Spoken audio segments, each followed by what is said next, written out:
We're excited to announce that our very own podcasting platform, Zencastr, has become a new sponsor to the show. Check out the podcast's discount link in our show notes and stay tuned for why we love using Zen for the podcast. You're listening to the Archaeology Podcast Network.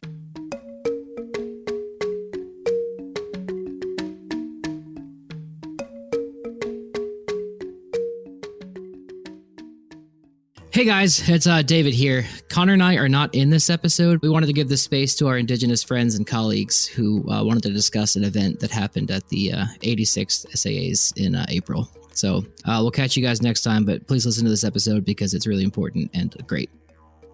Welcome to this special edition of the Life in Ruins podcast, where we investigate the careers of those living a life in ruins. I'm your host, Carlton, and today I'm joined by my co-hosts, Emily Van Alst, Boydston-Schmidt, and Kay Mattena. Today, we will be discussing the recent SAA 86th annual meeting controversy that took place on April 15th during their online conference. So, for my co-host today, as you guys, if you've been followers or listeners of Life in Ruins podcast for a while now, you'll recognize that Emily has been on episodes 3 and 39. Ash was on episode 42, and debuting for the first time on the podcast is Kay. So, just for a brief recap for our listeners, Emily, can you please go ahead and reintroduce yourself? Yes. Thank you for having me, Carlton, and I'm really excited about our conversation tonight. Hi, everyone. My name is Emily. I am Lakota and Ojibwe descendant, and I am a PhD candidate at Indiana University and the American Indian Studies Research Institute Graduate Fellow. That's a lot to say. And my research is mainly focused on understanding Native women's relationship to rock art. And I'm doing this through Indigenous archaeology and community-based practices. And then more broadly, I'm really interested in Native art and activism, as well as ethics and archaeology. And I'm really excited about our conversation tonight. Excellent. Thank you, Emily. Ash, can you please go ahead and reintroduce yourself to the listeners? Hi, everyone. My name is Ash Boydston-Schmidt. I am currently a grad student at the University of New Mexico, and I am currently majoring in museum studies, but with a hard focus in NAGPRA and how that affects not only museums, but tribal communities as well. I am a Crow descendant from the Crow tribe of Montana, and I am also really excited about this conversation and getting to chat with you guys. Excellent. We're glad to have you back on. And Kay, please, for the first time, introduce yourself to the A Life in Ruins audience. All right. Thank you. Bocho Kekikendisot Ndejnakas, Bodwe Wadmi Endao, Mangandodam. Hello, I'm Kekikendisot Mattena. I am a member of the Citizen Potawatomi Nation.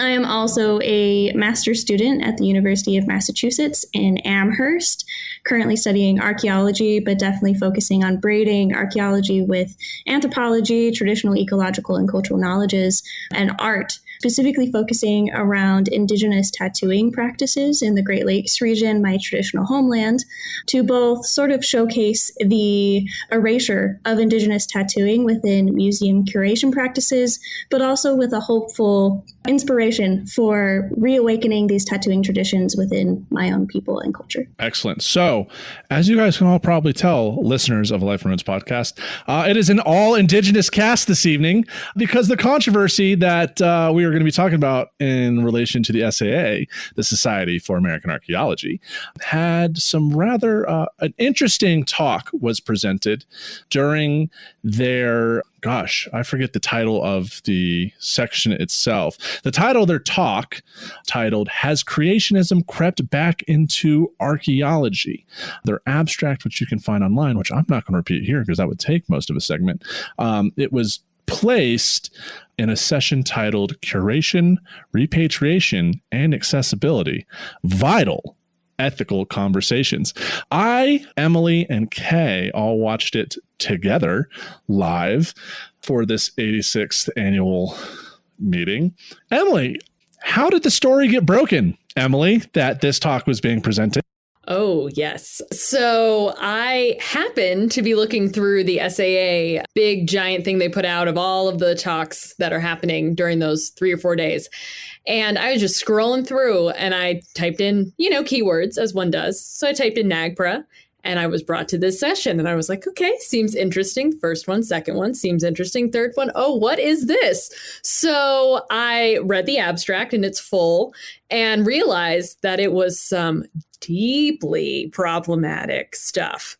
So I was like, you know what? When I get really angry and upset, I normally blast stuff on Twitter. So I screenshotted the abstract and I put it on Twitter, and my phone was going off. And then I looked down and I had 55 notifications from Twitter, which is not a bit like, that's huge. So I checked and the whole thing had blown up in about 20 minutes, and it kept going. At this point, over 900 people have liked the tweet. Over 300 people have retweeted it, and it had an engagement of over 300,000 people.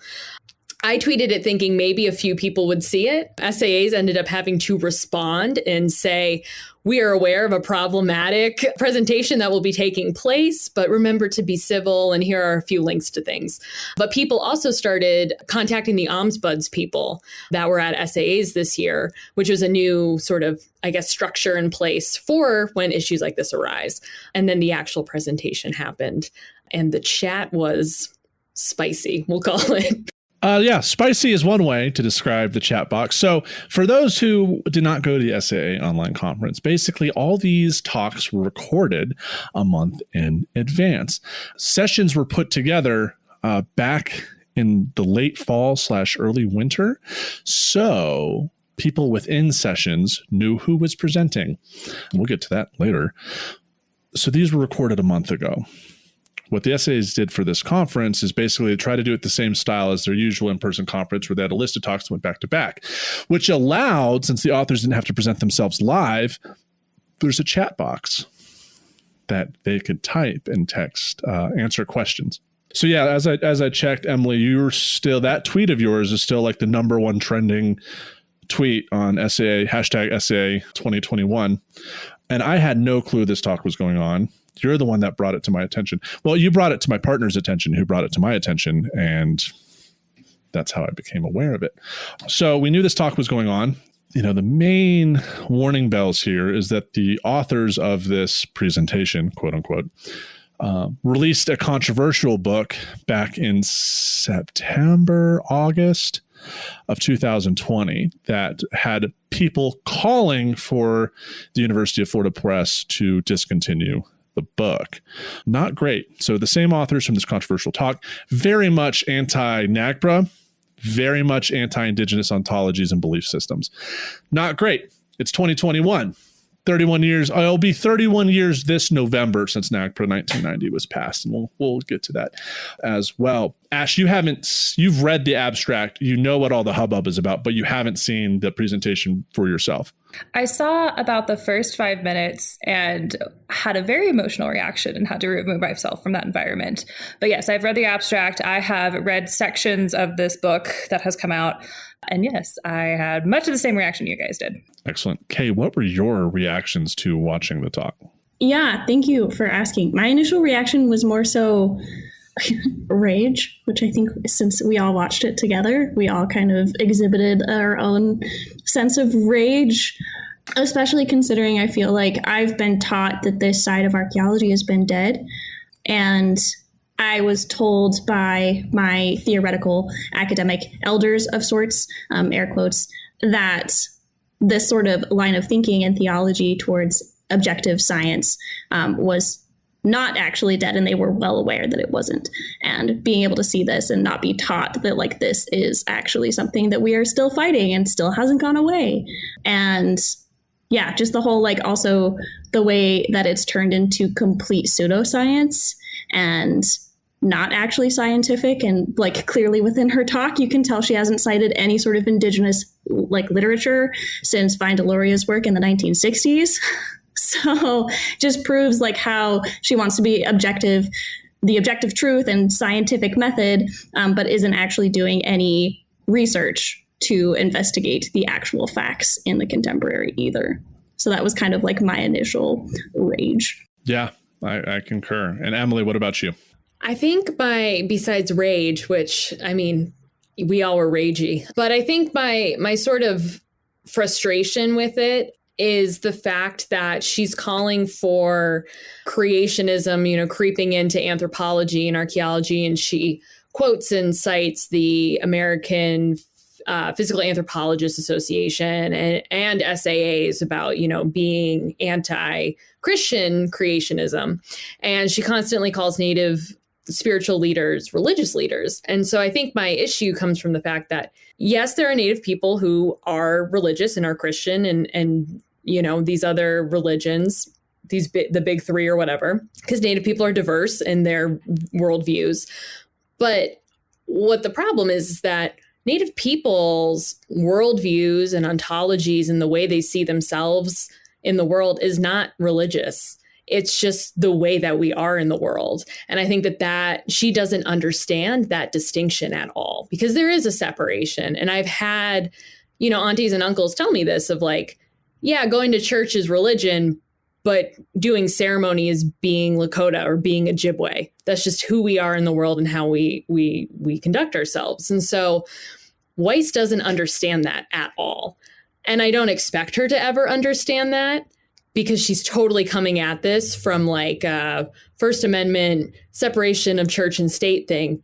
But that's not the issue. That's not what Native people are dealing with. So I think that was my main issue with her argument, besides a lot of other things of telling Native people that they can't be scientists. Well, guess what? We've always had science. We've always observed the world. We've always collected data. We do that. We do science. You guys just don't call it that. You think it's something different, but we've always had science. Yeah, that's a great point. We are talking about the Weiss and Springer presentation for those that are listening. We're not going to be linking any of this content because we don't want to provide them clout. If you want to, you can look it on your own. We're not going to provide it for you. You have Google. A couple key points that Emily raised. Like one, well, first, when I watched it, my first thought was like, this is just bad scholarship.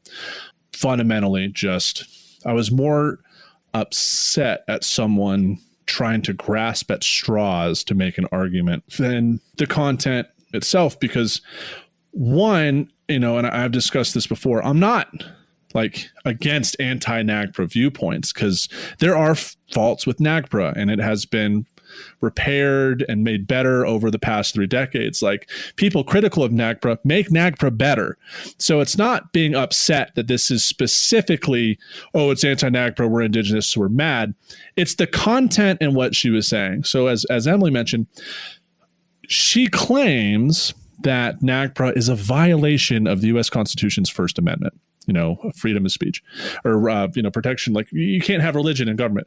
SAA is not a government organization. Like, fundamentally, at the bare bones minimum, the First Amendment does not apply to the SAA. It's not a government institution, this, that, and the other thing, without even getting into the religious stuff. And as Emily talked about, Indigenous religion, spirituality, whatever you may call it, is a worldview, not necessarily a belief. It's who we are as a people that's fundamental to our sense of identity. She brings up issues such as, NAGPRA meetings are open and closed with a prayer. It's like, the law doesn't mandate that.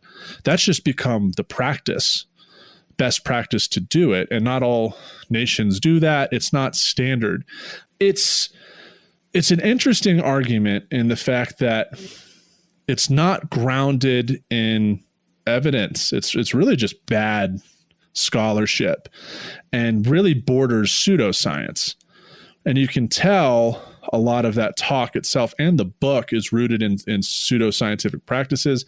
I personally believe a lot of that has to do with the fact that Weiss's partner is a ufologist who does publish on ancient aliens, and kind of you see these same strategies come out. And also the presentation itself was the worst presentation I've ever seen. Like, remove the content.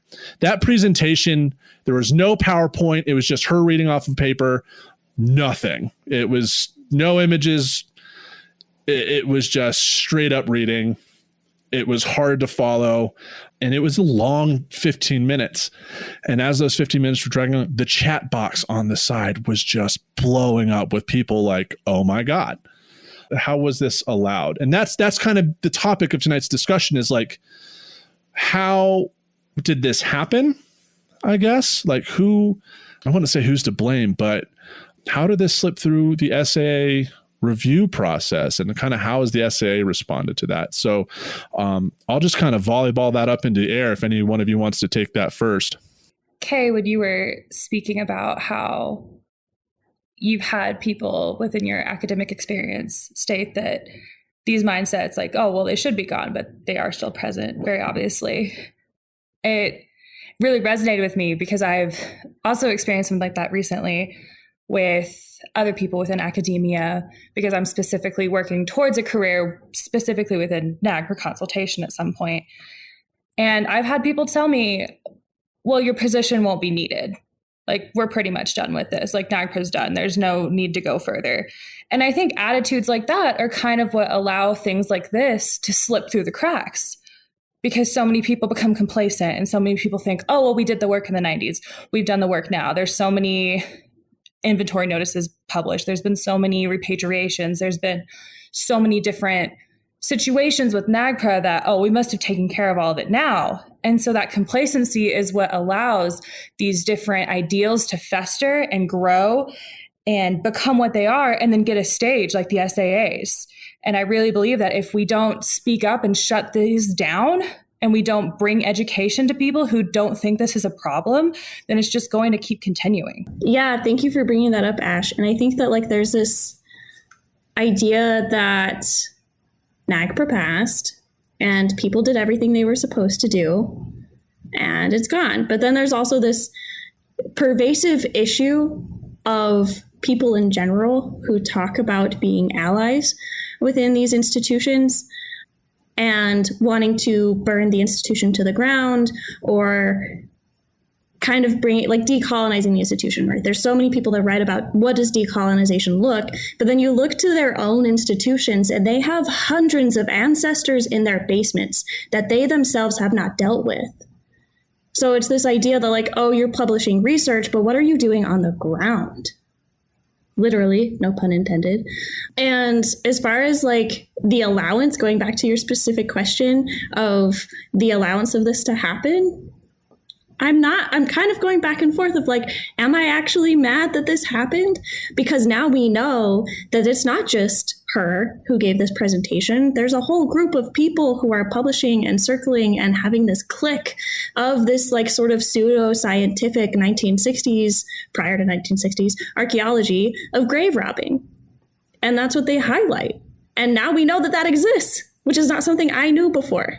And I know some people did, but we're never told about it. And so I think that even though this was terrible, but the fact, and I think we've talked about it before, it really contextualized that session that it was in about diversity and inclusion and repatriation as being like, so these are the good things and these are the bad things. And of course, we'll get to the good things later. But yeah, so that's kind of my thoughts about like the allowance. Like, I don't necessarily think it was a bad thing because now we're having this conversation and we know that this sort of cult within archaeology exists. So then it's a talk of, so is the SAA still something we need, considering it allowed something like this to happen? And why was it allowed? Maybe it was to contextualize those things, but also maybe it was just a push of these sort of problematic ideas. Okay, so the one thing I did want to add, and I totally love what both of you've said so far, is that I do think that we are getting to a point where everyone thinks NAGPRA is good. Like, we're good. We did the thing. We've been doing it for 30 years. What more is there to do? And I keep saying this. NAGPRA is the bare minimum. Like, think about how unethical archaeology and anthropology was that they had to pass a literal law to make archaeologists more ethical and more aware of Native people and our voices and our identity and our ancestor and our cultural heritage. And so I think a lot of people pat themselves on the back, and there's just so much more that needs to be done. I mean, the inventories are great, but I know institutions who are needing to redo their inventories, that there's more things hidden. I've talked to people about the fact that, yeah, the museum seems to be the go-to, or the anthropology department, that's where things will be. Things are in art museums, things are in libraries, things are in archives. Native people are starting to use NAGPRA for other parts of our cultural heritage, like seeds and songs and stories. Like, there's so much more than just what, the funerary objects human remains and items of cultural patrimony. There's so much more heritage that has been stolen from us that are hiding in these other nooks and crannies of institutions. And so I would implore people who work in NAGPRA and work in these places that NAGPRA is great, do the consultation work, but do more and talk to those community members and see what they need and what they want. But remember, NAGPRA is the bare minimum. Excellent point, Emily. And we'll be right back with segment 2 of the special edition of a Life in Ruins podcast. Please stand by and enjoy these excellent advertisements by our sponsors. Chris Webster here for the Archaeology Podcast Network. We strive for high quality interviews and content so you can find information on any topic in archaeology from around the world. One way we do that is by recording interviews with our hosts and guests located in many parts of the world all at once. We do that through the use of Zencastr. That's Zencastr. Zencastr allows us to record high-quality audio with no stress on the guest. Just send them a link to click on, and that's it. Zencastr does the rest. They even do automatic transcriptions. Check out the link in the show notes for 30% off your first 3 months, or go to zencastr.com and use the code RUINS. Looking to expand your knowledge of X-rays and imaging in the archaeology field? Then check out An Introduction to Paleoradiography, a short online course offering professional training for archaeologists and affiliated disciplines. Created by archaeologist, radiographer, and lecturer James Elliott, the content of this course is based upon his research and teaching experience in higher education. It is approved by the Chartered Institute for Archaeologists as 4 hours of training. That's in the UK, for those of you that don't know. So don't miss out on this exciting opportunity for professional and personal development. For more information on pricing and course structure, visit paleoimaging.com. That's PALEO imaging.com, and look for the link in the show notes to this episode. And welcome back to this special episode of a Life in Ruins podcast. I am here with Emily, Ash, and Kay. We're discussing the SAA 86 conference presentation that caused quite a stir. So I want to go ahead and just start this off by acknowledging a couple things. One, and you guys are feel free to combat me if you disagree. That's why we're here. I want to just definitely acknowledge that over the past 30 years, SAA has lobbied in support of NAGPRA in the courts, spent a lot of money protecting NAGPRA. They were on the Indigenous side of the Ancient One controversy back in the late 90s. Many people know it as Kennewick Man. They've protected archaeological legislation, especially during this last administration. They funded a lot of money to protect archaeology, protect Indigenous rights, help defend Bears Ears. So I want to acknowledge that and really say, like, yes, they've done this. You know, I don't personally believe if the majority of the SAA membership was anti-Indigenous or anti-NAGPRA, that Joe Watkins would have been elected as president. Whatever that means in terms of how the society functions. In my experience as a young fraternity gentleman, I know that presidents on executive councils really don't have much power. They're there to, really just control conversation, make sure things move along. They don't have a vote in things. I'm not sure how the SAA necessarily functions on its executive board. And nor would, if you look back in the 90s, Joe Watkins and Dr. Bob Kelly from the University of Wyoming developed the Committee of Native American Relations and the Native American student scholarships. Like, they did that post NAGPRA. So, and through those scholarships, they've helped fund students who are Indigenous in the SAA for like the past 2 decades. Emily is a recipient of one of those scholarships, and I won it this year, which has created quite the internal dilemma for me personally, with all this going on. And then a couple days later, getting the official notice like, hey, you won $11,000. Great job. So just wanted to acknowledge that. So when I look at this controversy personally, I look at it from the perspective of controlled demolition of things that don't work, removing the mold, gutting the bad framework, only because, well, maybe not only because there are other archaeological organizations, which many of us can be a part of. Like, I'm part of multiple. I know Emily's part of multiple. Those other organizations do not have the same financial means to defend archaeology as a whole that the SAA can. And that's my hesitancy to say, you know what? Bring out the guillotines, pull them out of their homes, let's French Revolution this, let's just gut the SAA. That's my personal perspective, how I'm looking at it. So I'm like interested to think what you guys think, specifically because in the context of this most recent controversy, last summer was the Cal NAGPRA debacle in which Uncle Joe didn't quite review what he was passing along, didn't go to the Committee on Native American Relations and gave his thumbs up to a really destructive comment statement about Cal NAGPRA. Basically California was updating its NAGPRA. University of California, right, was updating its NAGPRA codes because they weren't following it. California is very interesting. Might be very liberal. They don't like Indians, much like Canada. And then before that was, the Me Too movement in Albuquerque. That whole allowing people who have individuals within the membership who were committed either by the universities or by the law for sexual assault into the conference where their survivors were attending. That was a whole different debacle. And you can see that we've covered it on the CRM podcast here on the APN. Me, David, Connor responded with Chris Webster. If you guys want to go back to that, that's the SAA 2019 Me Too episode for context. So it's basically been 3 years of the SAAs making these goofs that it's not Goofy and Max, this was a mess up. It's these are really bad.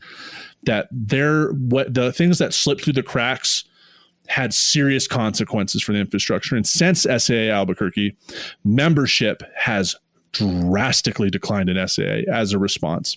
And SAA is struggling with membership. And I think they're having their own personal dilemma over, quality over quantity, which I think is kind of what led to this, that they were struggling to have people present. So they just kind of took everything. But I'm very curious to know what you guys think. So please, Emily, go right ahead. Yeah, so I was just going to add that I think when these, we'll call them goofs, happen within the SAA, is they immediately affect the younger, early career archaeologists. They affect women. They affect people of color. They especially affect Indigenous people. But these are also the groups in SAA that are pushing for the change. So as every time there's a goof, there's a major pushback by early career archaeologists, by queer archaeologists as well. Those are the people that are the most affected by these goofs, but it's those communities and those committees that are pushing for change within the SAA. And I think about changing institutions a lot, whether it be SAAs or, universities or museums or whatever it might be. It's hard and everyone makes their own decision. But sometimes you have to change the institution from within, and sometimes you have, which I would call advocacy, and sometimes you have to change the institution from the outside.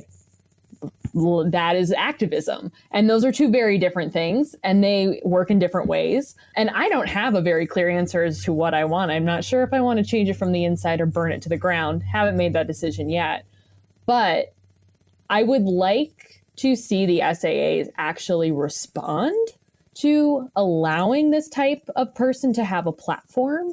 And the initial response, which was, oh, we want to make sure there's a diversity of views. It's okay, you can have a diversity of views. And I agree with Carlton in the last segment. He talked about, NAGPRA isn't perfect. We need to have a critical conversation about what NAGPRA needs to look like in the next 30 years. But a diverse point of view is not the same as allowing a racist point of view. Those are two very different things. And Weiss's point of view was a racist point of view. It wasn't pushing to have a critical conversation about NAGPRA.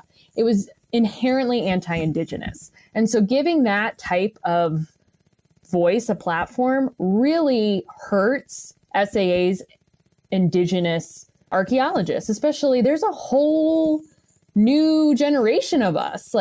We all read and look up to Joe Watkins, and he's inspired us to be in the SAAs, to do Indigenous archaeology. But I think the issue is there's a lot of Indians in archaeology now, and we all have a voice, and we're all here, and we're going to push back on when people like Weiss are given a platform.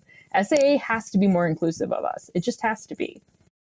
What you said, Emily, really resonated. Joe Watkins was at my alma mater, University of Oklahoma, for a long time. And so I felt like this stung a little personal, to be honest, with a lot of this, because at OU, he really was Uncle Joe. And I think what a lot of SAA doesn't realize is that young Indigenous archaeologists and young people in Native American studies who are having overlap with anthropology and archaeology, we are being warned away from SAAs. I've been warned away by many mentors and been told, you may want to consider not joining this organization. You may want to consider other options because there's nothing for you there. And I think that's something that really needs to be talked about because there's a reason for that. That's not just coming out of nowhere. That is coming from years of situations like that. That is coming from years of complacency. Like, let's say someone makes a really horrible joke and we all just kind of like politely smile and don't say anything. Eventually that horrible joke down the line, years later, becomes a situation like this because we've been so complacent and it's just kept going and we've just swept it under the rug to keep the peace. And sometimes you just can't keep the peace. You have to say something. You have to stand up. Yeah, thank you for Ash for bringing that up. That's definitely something I've been grappling with, which is this idea of like, we have all these folks talking and writing about what we should be doing and theorizing about what we should be doing. But when it comes to doing it in a practical way, it doesn't happen. They've made this space 100% for people like us to exist and proliferate in. However, we aren't thriving. This event has been so incredibly traumatizing for all of us, and especially like calling to people like Joe and Sonia Atale and our folks who have been writing about this for the longest time. Like, it's just the fact that SAA and other institutions have not only been complacent against these things, but they have actually bullied Indigenous and people of color and people with just anything alternative, air quotes around alternative knowledge practices, have been literally bullied out of the SAAs. And that's where like my identity kind of comes into play. Is like I grew up in the AIM movement. My mom was taking me to protests long before I could walk. So like I'm all for radical burning it down and activism. And, you know, as part of that, that also calls to like, well, let's engage their sponsors. Let's engage these federal and state sponsors. Let's engage these funders and show them just how unethical this is and how nothing has changed. They masquerade and write all these things that say they've changed. But in reality, what this talk shows to me is it hasn't. Granted, they also had a lot of really good talks that were there. So this kind of like, I go back and forth, right? My radical activist in me is like, let's burn it to the ground. And then there's also this aspect of like, well, they have been having really good conversations and having good folks talk and share really amazing insights, including Emily and Carlton. So it's just like, I don't know. I don't know. I want to say we can rebuild something elsewhere and deconstruct these institutions. But I also think that, as Carlton brought up in the beginning, there is like real fundamental things we have to grapple with existing within a colonial capitalist society that I don't think we really know how to grapple with yet. I would love to add to that, actually. Thank you for that.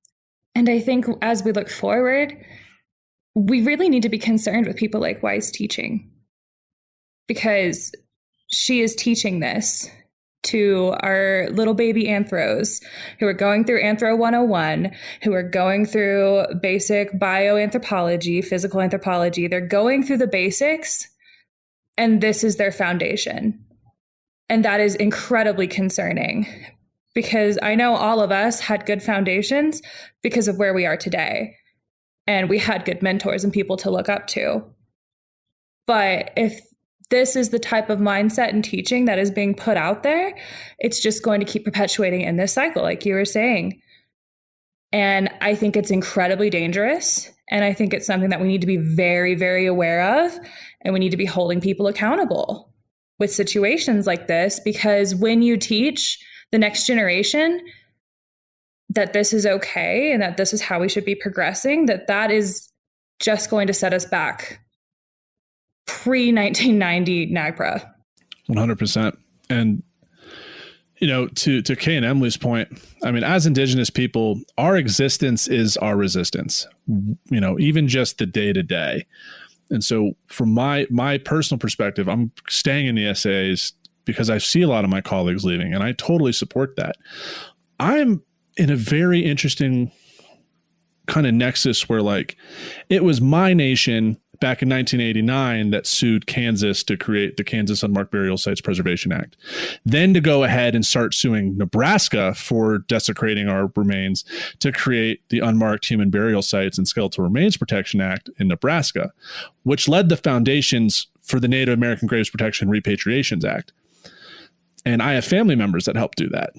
And that, which I've realized in my career, that not only am I Indigenous, but like being Pawnee and being really connected to my community, and the fact that like Matt Reed, who listens to this podcast, what's up, Matt? I talk to my TIPO all the time. I talk to my NACBRC coordinator all the time. Our tribal president is Walter Echohawk now, and I talk to him. I talked to Roger Echohawk, his brother, who wrote the American Antiquity article in 2000, calling for people to look at Indigenous oral traditions and take them seriously, and who worked with Larry Zimmerman. And then I have Bob Kelly as my advisor, I have Forrest Gumped my way in a profession that I'm well suited to know the background of a lot of these things and have the support where I know a lot of my Indigenous colleagues, like they don't have the ability just to text their tribal president or their TIPO for advice or help. And I want to stay in the SAAs as a reminder, like, hey, we've really caused problems for your profession in the past. And that's not negating like all the other amazing Indigenous scholars who worked with NAGPRA and these other things. But the Pawnees have always been, for the past, 3-4 decades, like really up archaeology's ass and like telling him to be ethical. And I've just kind of become this extension of this thorn. And it's kind of like, as Emily's people called us, like the night walkers. We're like in the background of archaeology all the time, just like in the shadows, like waiting for them to steal their horses and stuff, But it's just, when it comes to the SAA, totally disappointed. That talk like physically hurt me when I saw it.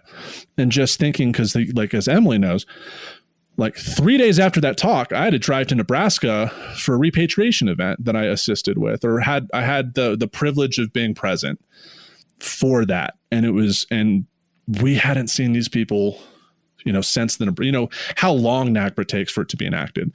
And it was just this really emotional moment for me to just like at my professional organization to see that talk presented. And then a couple days later, to be in our homeland, which we have no land, we were removed to Oklahoma, to be, at a mass grave where we could so our ancestors could return to the stars because of NAGPRA. And it was this really weird, and I've never been to a repatriation event before. And it really put into context this whole thing, because prior to that, I was really considering leaving the SAA, but kind of that whole week that was extremely emotional for me, reminded me of why I am as active as I am, and that is to create change into the controlled demolition. And so I respect all my colleagues that want nothing to do with the SAA. Totally get it. Totally support it.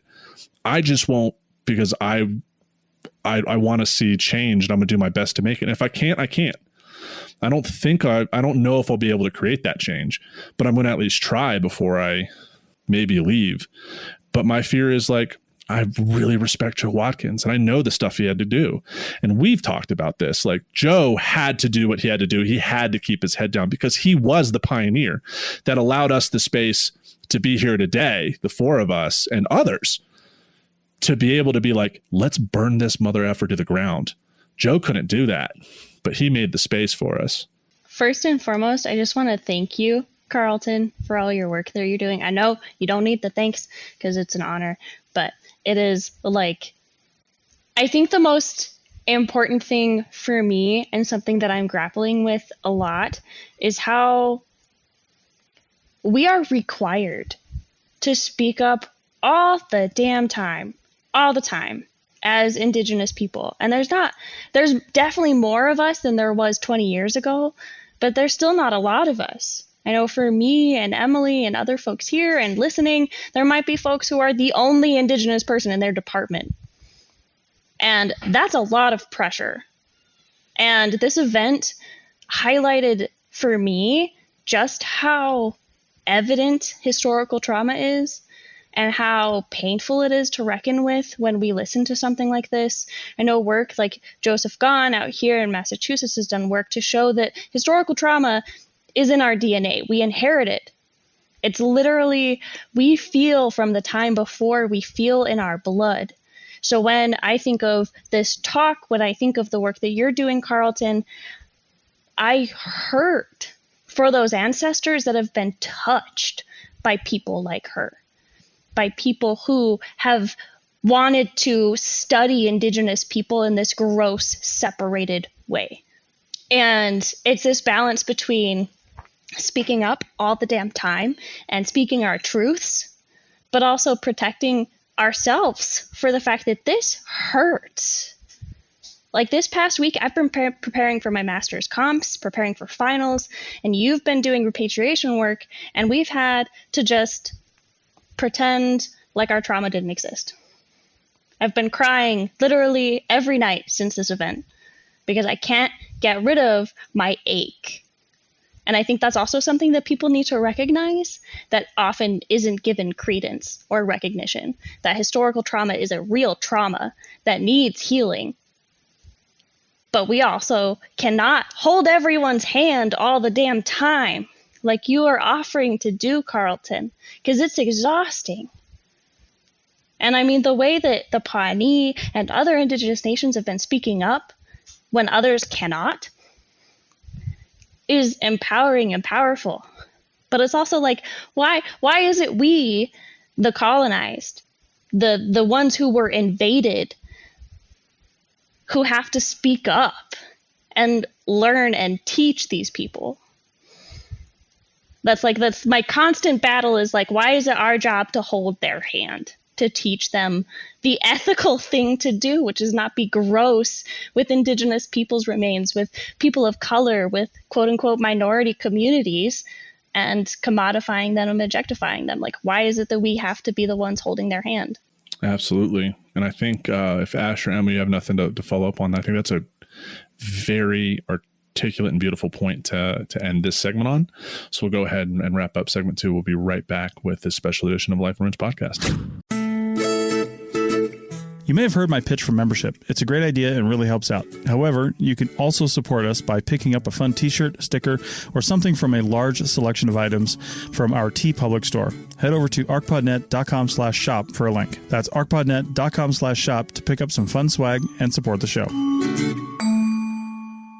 All right, so welcome back to this special edition of Life and Roots podcast. I'm still here with Emily, Kay, and Ash. So these past 2 segments, you've heard a couple of things. One is kind of like why we're a little upset with the SAAs. What has the SAAs done in the past? And kind of our thoughts and feelings on can SAA improve or not? And what we as Indigenous people should do, can do, and are expected to do. Now, this is just setting the scene for kind of this last part really is how can SAAs become better, or what not even just SAAs, but non-Indigenous scholars working in anthropology, archaeology, and museum fields can do to be better allies and accommodate Indigenous people within the field. Because fundamentally, as we've talked several times on this podcast, collaboration with Indigenous communities just makes research better. Fundamentally, your interpretations, your results are always better because the Indigenous viewpoints, the Indigenous beliefs, the Indigenous histories are a piece of the puzzle that is often forgotten about, right? So with that being said, a couple things that I, off the top of my head, as some of you might be seeing being presented soon, things that I think the SAAs can do personally from my end that they could do to rebuild trust with Indigenous communities. And one is, why don't they create an executive board position for Indigenous archaeologists, which is only voted on by Indigenous SAA membership? The second thing is to waive membership and registration fees for Indigenous members of the society, to acknowledge that generations of colonial practices have left many tribal archaeologists, TIPOs, NACRA officers, and nations economically disadvantaged to attend meetings. Third, of course, invite local Indigenous communities to the annual SAA conference at no cost. Like when we were in Albuquerque, none of those local communities knew that was happening. And specifically in Albuquerque, where there's so much Southwest archaeology to be presented, that's an amazing opportunity to invite the local community, especially since a lot of our research is public funded and we're gatekeeping it. We're putting it in the ivory tower. Using these huge conferences is an amazing opportunity to engage the public. And last but not least, I personally believe, I think the SAAs should make the Weiss and Springer presentation available, not to take it out, because I think shortly all the presentations will be viewable and they're discussing whether or not to release the Weiss and Springer one. I say do it, with the caveat there's a link to like a comment section only for SAA members where people can anonymously, if they want to, comment on the talk, and have those comments once the talk is no longer available, have those comments available to the SAA membership, as well as present those to Weiss and Springer. So those are my thoughts. What about you guys? And this doesn't have to be regards to the SAA. I'm just saying how SAA could be better in the future, but also open the floor to how can non-Indigenous scholars be better allies? I feel like there's not enough work being done for communities. And I really hope that in the future, more archaeologists and anthropologists, when they are doing work within communities, it is for the community. It is not just for your dissertation. It's not just for whatever book you're wanting to publish or whatever work you wanting to do forward. How is your work affecting the community? What are you doing for the community? What does the community need for you? If this is going to be a symbiotic relationship, it needs to be symbiotic. You can't just go in to a community and say, oh, I want to study this, and then just expect people to answer your questions and to be super welcoming. If you're not there for the community at the end of the day, we need to be asking ourselves, what is our research doing for our communities? Even if you're not necessarily a part of that community, but you are Indigenous, you need to be asking that questions as well.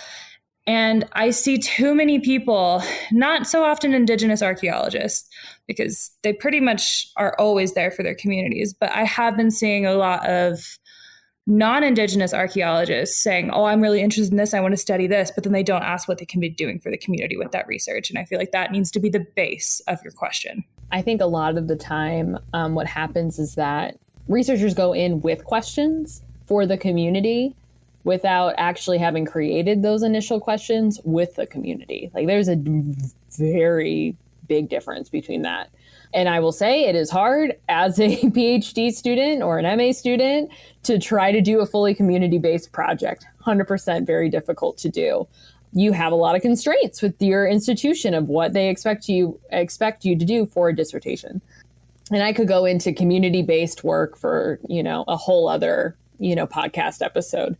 And if you really want to, TAG is going to have a session with Carlton and I, like, code-sharing. We're going to be talking about this stuff, and an edited volume in 2022, so look out for that. But to go back to SAAs, and sort of the fallout, post Weiss, it's been 2 weeks now at this point. I think my main takeaway from this is that Native people's voices need to be elevated in this moment. And I think it's very easy for non-Indigenous folks to be upset for us. We appreciate that. We love a good ally. That's really important. But sometimes I feel like non-Indigenous archaeologists and NAGPRA practitioners and those sorts of things will talk over us without asking what we want in the situation, or even giving us the space to just, like Kay said in our last session, to just take a moment to breathe. Like, we're all students who are dealing with a really racist thing that happened. And that is really hard to process and deal with. Like, Weiss went after what all of us are trying to do to make this discipline better for everybody. And so my big takeaway is that we need to center and elevate Indigenous voices in this moment, especially young Indigenous people who we're full of great ideas. And I think this podcast and this episode is really great because what are we doing? We're centering Indigenous voices, and you're hearing from us what we feel and what we think would be best moving forward. But too often, especially on social media, I see non-Indigenous people talking for us. And I don't want to go back to that. We need Indigenous people to just talk for Indigenous people. Yeah, I wholeheartedly agree with Emily and Ash's points. I think that there's this persistent issue that is just as much of a problem as the SAA's compliance in regards to allowing this talk to happen, but this pervasive issue of, frankly, white saviorism in this discipline as well as others, and this idea that they can speak because they've read some of these things, but as we know that like oftentimes they cite these Indigenous authors and don't actually read the entirety of the text, which is a big issue. If you are citing an Indigenous author, read it front to back. I need to know what page number you're citing from. I need to know that you've read the entirety in context. And that's like a big thing for me, especially like as a student of Sanya Atale. A lot of people cite community-based archaeology, but I can tell in an instant whether or not they've read the entirety of the book or just the introduction and conclusion, which tends to be what happens. And this is not appropriate. If you are going to advocate and elevate these voices, as Emily said, you need to be citing the entirety of our work. And also not tokenizing those of us who are currently in the institution to educate you, because we have written on it. All of us, people of color, people who are historically marginalized within these institutions, have written on these very peripheral, marginalized structures. Read them and cite them. It is not our job to tell you what to do. But when we do respond and when we do want to educate and lift up our own voices, or when we feel like we have no other choice to speak up, respond to us. Acknowledge your faults and acknowledge and grow from it. I've seen a lot of folks who have been doing things to capitalize on Indigenous trauma and memeing our Indigenous trauma, as I've seen and we've discussed with Emily, and that's not appropriate. Read our works, cite us, and respond to our trauma. Yeah. I mean, going along with that, something that is just I found absolutely vile in the wake of this whole thing was that there were professors and professionals who immediately tried to rally our trauma and anger to the benefit of their professional career. And it's been noted, and not just by Indigenous people. I've been in texts with individuals who are aware of the situation, and they're calling it out fundamentally. Like, yeah, a lot of these people that are doing this, trying to hold the flag, are assistant professors looking to get full professorship. That's an issue. And that they're trying to speak on behalf of us, and then they don't cite us being Indigenous scholars. There's plenty of Indigenous literature on NAGPRA, on repatriations, on Indigenous archaeology. Then these people try to platform, talk to these news outlets, stating how they're so upset, or they'll do the academic things, but they cite non-Indigenous people. And this, even prior to the Weiss thing, this has been an ongoing issue. And as we've tried to, the sad part is as we've kind of responded back, like, hey, this is not good scholarship. You need to incite Indigenous people. Like, it's our voice you need to promote, because this is our history.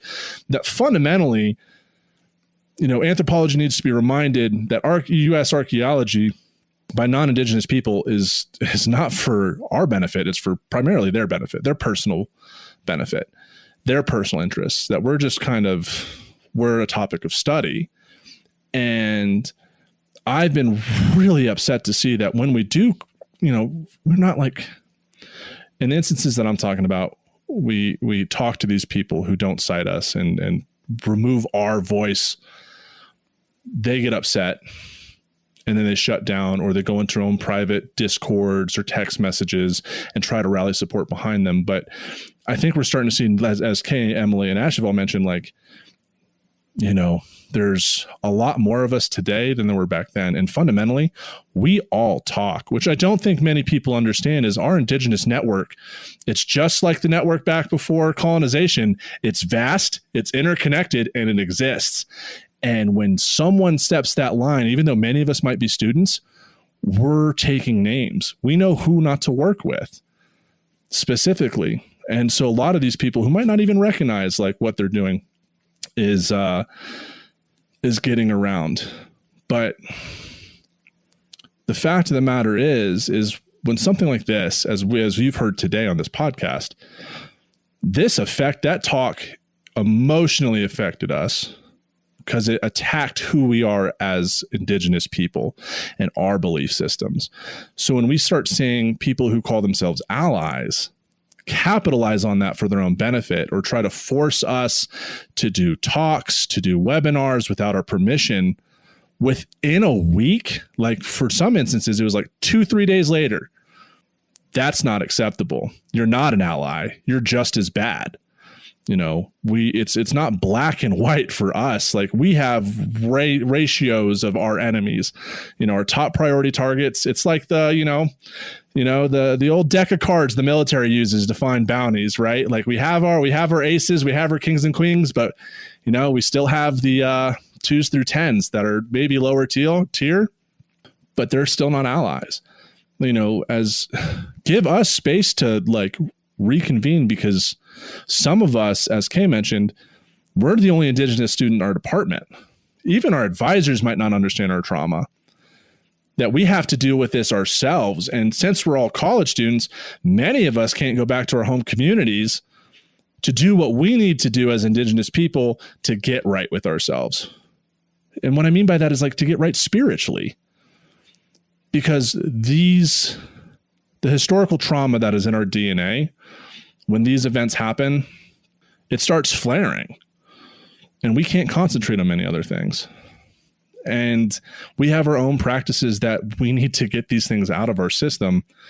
And like for me in Colorado, I can't just drive 12 hours to Pawnee to like call someone up like, hey, I need a sweat. That's not how that works. Fundamentally, we don't have a 1-800 hotline for like, hey, I need a sweat or I need a Sundance. That's not how even those practices work, right? Which I think more people need to acknowledge. If they're sitting here trying to say they support us, oh, this is traumatizing to Indigenous people. Well, this secondary blast, you know, the fallout of this is even as destructive, if not more so. You know, Weiss and Springer, we get it. They have the history of this. We were expected of this. We're upset with the SAAs that this happened. But my main hurt that's coming now is seeing these authors, these professionals try to capitalize on the pain and rage that I felt for their benefit, not mine. And those are our true enemies. Yeah, those enemies are sneaky because they're in the discipline and they look like they're doing good work. And we want to trust them, right? So I was just going to add, if you're really feeling compelled to write about us, co-author something with us. It's really easy to reach out and say, hey, would you be interested in co-authoring something with me? I really think it's important to have an Indigenous person on here. I'm co-authoring something with my advisor. We're talking about ethics. She's like, I'm a settler. I can't be writing about Indigenous ethics without an Indigenous person. It seems really simple, and it's a very easy thing to do. Just co-author with someone, cite Native people. But I think Carlton brought up a really good points. And like, Native people remember. We remember shit. Like, we are going to remember who were our real allies in this moment and who were not. And we, like Carlton said, we talk. We all talk. We all have our own Native discords and Native text messages and everything. And so when we see the next generation who are coming up and into these fields, we're going to tell them who to work with and who not to work with. And that's not in any way a threat, but just know that Native people are a community. We create community wherever we are and wherever we go. Like, for example, I've never met Ash and Kay in real life, but they are my Native sisters in archaeology. Like, we only talk like on Zoom or on Instagram, but they're my Native sisters and we talk about this stuff. So just know we are a community and we want allies. We want you guys to help us, but you have to listen to us in order to help us in the right way. Yeah, I definitely second Carlton and Emily. And I think that like the important thing is, and something I've been checked on personally, just acknowledging like my own checks and my own faults and microaggressions and racism, is I wanted to be an ally for the freedmen. I want to be ally for other people of color and the Black community. And I was pointed to the fact that if you call yourself an ally, you are not an ally. An ally is something that is ascribed to you by that community. So show us your allyship. This isn't something performative, and it shouldn't be. And you being an ally is working with community, tying it all back around to community-based work. Obviously, that cannot be done in every situation. We are talking about the United States specifically. Other places in the globe, doing community-based work is far more problematic. But doing community-based work here is necessary, no matter what group you are working with. Whether you're working with a group and you're digging in their backyard, or you're working in a group that's been historically removed from their traditional homeland.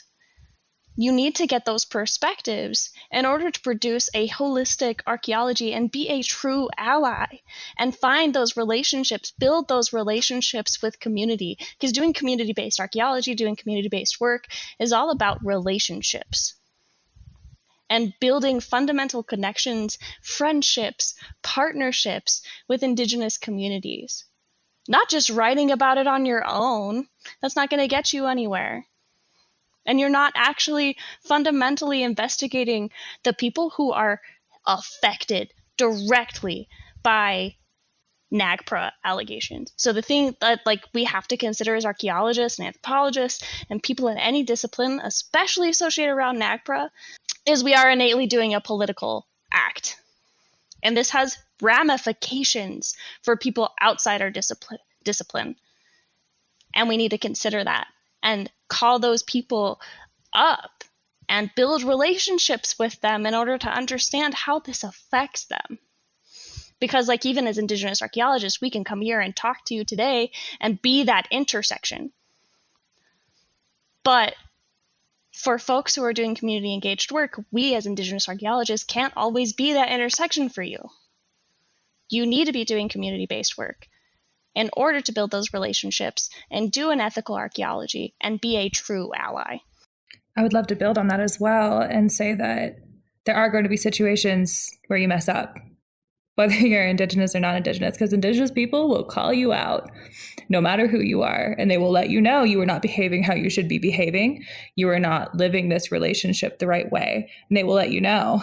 And that is your moment to decide, am I going to be an actual ally, and am I going to take a step back and listen and re-examine how I am behaving, how I am acting, what I am saying, or am I going to double down? And am I going to say, no, I'm right? And so that is the situation where you have the opportunity to grow and you have the opportunity to take a step back and listen to Indigenous people and listen to what is being said. And if you do listen, then yes, you have the opportunity to be a real ally and to go forward in a good way. But then if you just double down, you're showing us who you are. And when someone shows you their colors, you believe them. And just to illustrate, a couple points, being an ally, it's not necessarily co-authoring articles. Dr. Jen Shannon here at CU Boulder heard about the talk and called me to make sure I was okay. And when I started cracking up, she said, I'm staying on the phone with you and I want you to talk it out. And I sat and talked with her for an hour as she went through a lot of this stuff with me. And then she sent me the book reviews for the Weiss and Springer talk, Carlton, There Is Hope. Dr. Samantha Flad, who I'm TAing for, gave me the week off. Said, you need to deal with this and you have the knack for repatriation. That's what your focus should be. My advisors, Doug Bamforth, Dr. Casey Carlson, Dr. Eric Robinson, all reached out to me and talked with me and asked how they could help me. And even if it was just talking. I know. And, even Dr. Bob Kelly, my former advisor, reached out to me and we chatted. He just wanted to explain how the SAA operates. That's allyship. None of those people offered to co-author anything, a response. They just wanted to talk and make sure I was okay. That's allyship. And I wish more of my Indigenous colleagues had that same support system. Like I've said, I acknowledge my privilege and I've Forrest Gumped myself into a really good support network, just unknowingly. And for a lot of people to realize, all four of us here today, the majority of Indigenous archaeologists, we're not in service of ourselves. We're in service of our nations and by and large to all Indigenous people. We don't have the option, like many of you do, to just do a different project that you could just stop and look at something else. We just don't have that, because in our communities and our beliefs, we're part of a collective, and we're at the service of our people.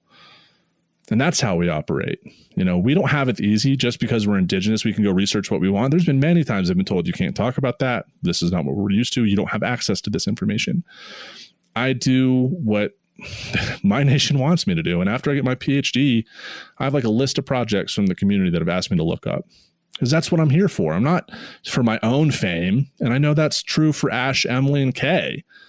We're here, one, to stop the ongoing cultural genocide of our peoples, and then two, to protect and serve our people, whatever they need, because that's how we're using our knowledge, not for ourselves, but for the Pawnee Nation, for the Lakota, Crow, Ojibwe, Choctaw, Chickasaw, Potawatomi.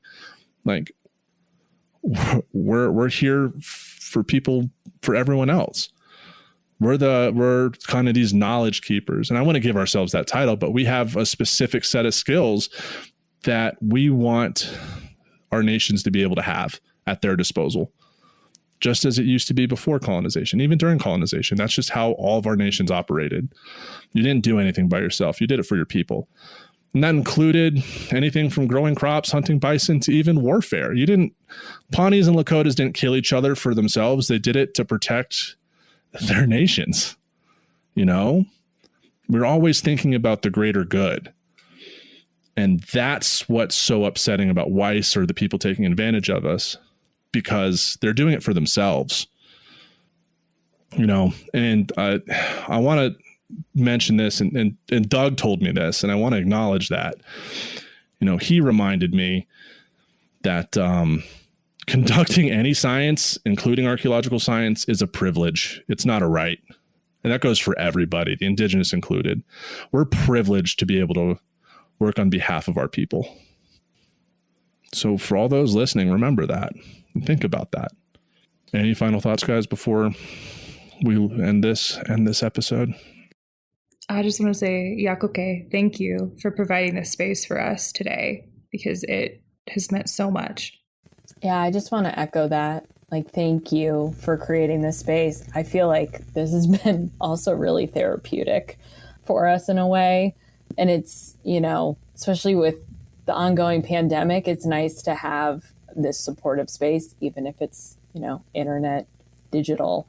But yeah, thank you to Carlton, and thank you to, David and Connor for letting us have this space. I really appreciate that they were able to give up their roles for this episode. I think that was really great of them. So, and thank you, Carlton, for bringing us all together. Yeah, again, echoing Miigwech, thank you all for sharing this space with me, and thank you to A Life in Ruins podcast for allowing us to commedia this podcast, this episode. I'm really excited this is my first podcast ever, so just being a part of it is really exciting. I'm excited for this podcast in general as being a public archaeology exploration.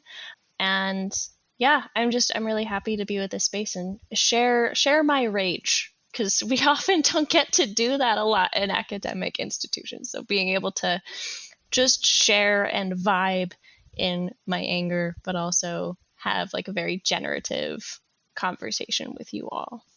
Absolutely. No, thank the three of you guys so much. Emily, Ash, for coming back to the podcast, Kay for coming on for the first time.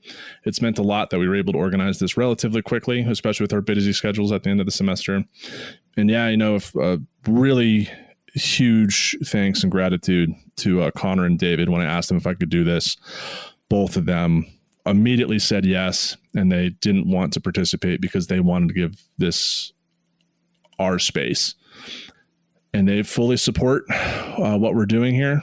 To everyone listening, thank you for that. And please, if you email, my email's in the description. Contact me if you have any questions. I hope this gave you guys a lot to think about, how you guys can do better archaeology, better science, be allies, so we can make a better future in archaeology fundamentally. So Kuchi edit to everybody. This has been a Life in Ruins podcast. See you next time.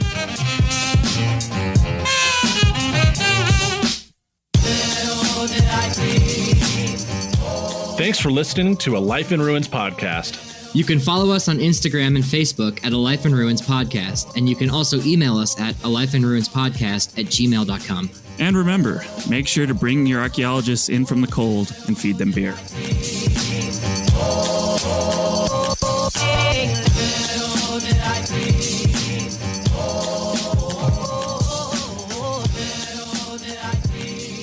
This episode was produced by Chris Webster from his RV Traveling America, Tristan Boyle in Scotland, and the Archaeology Podcast Network, and was edited by Chris Webster and Rachel Roden. This has been a presentation of the Archaeology Podcast Network. Visit us on the web for show notes and other podcasts at www.archpodnet.com. Contact us at chris@archaeologypodcastnetwork.com. Thanks again for listening to this episode and for supporting the Archaeology Podcast Network. If you want these shows to keep going, consider becoming a member for just $7.99 US a month. That's cheaper than a venti quad eggnog latte. Go to archpodnet.com/members for more info.